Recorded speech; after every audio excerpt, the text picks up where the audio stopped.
AMD.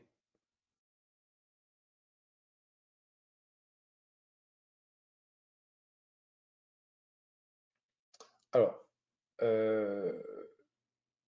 bon, sur le plan technique, après un peu de retard, ça essaye de suivre, enfin sur le plan technique, oui, sur le plan technique, mais sur le plan micro, les investisseurs se sont dit que tôt ou tard, Nvidia se ferait rattraper. Ils ont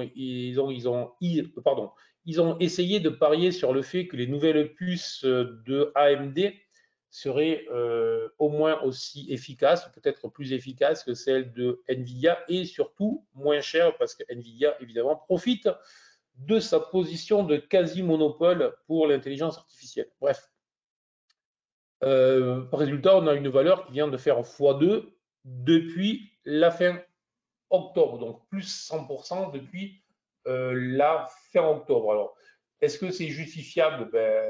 Tout va dépendre effectivement. Hein. Est-ce que les nouvelles puces, pour ce que j'entends ici et là, c'est pas nécessairement justifiable. Après, moi, ça, alors, je ne l'ai pas en portefeuille. Déjà, je le dis, ce que je détiens en portefeuille ou pas. Sur le plan technique, c'est très propre, c'est très haussier.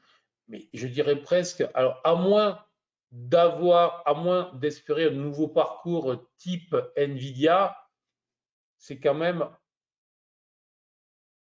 on est légèrement en sur-régime. Et là, c'est un doux euphémisme que j'emploie. Ça n'empêche pas tout ce que je vous ai dit sur le Nasdaq, lorsqu'il s'enflamme, il n'y a aucun souci. Mais là, très clairement, justement, je vous parlais des vagues, lorsqu'on regarde la constitution des vagues, on voit qu'on n'est pas sur une construction solide, on est sur une accélération brutale et depuis maintenant une quinzaine de séances, on est sur un triangle très clair, on est sur une configuration en triangle extrêmement clair et donc tout va dépendre de ce qui va se passer dans les prochaines journées. Donc, si j'avais cette action, je sécurise.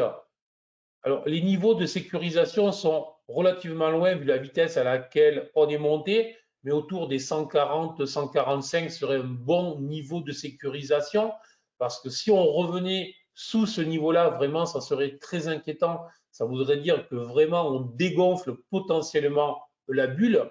Donc, on est en position, le stop est entre 140 et 145. Passer sous les 150, pour moi, sera un gros signal d'alerte. D'accord. Depuis quelques jours, on est en phase de consolidation dans une configuration qui ressemble à un triangle, à un petit pennant.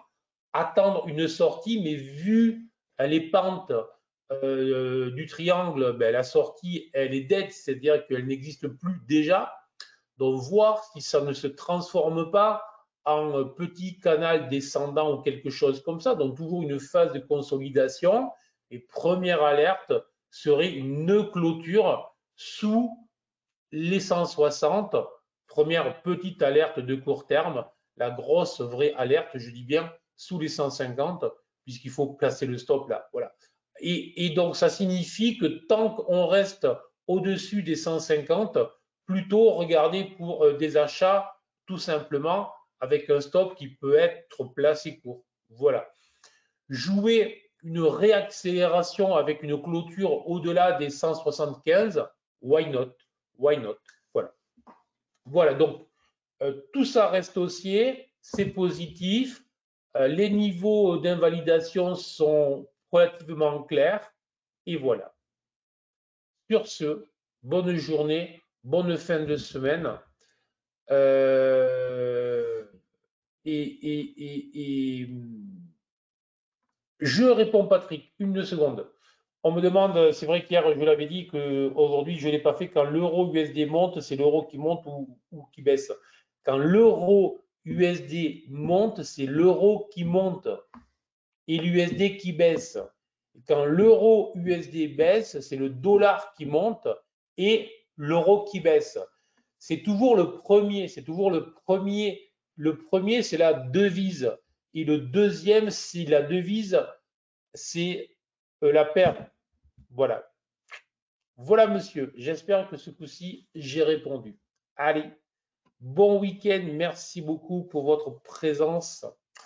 Et soyez prudents, précis, gérez bien votre risque et tradez bien surtout. Et vous me direz lundi ce qu'il en est. Ciao.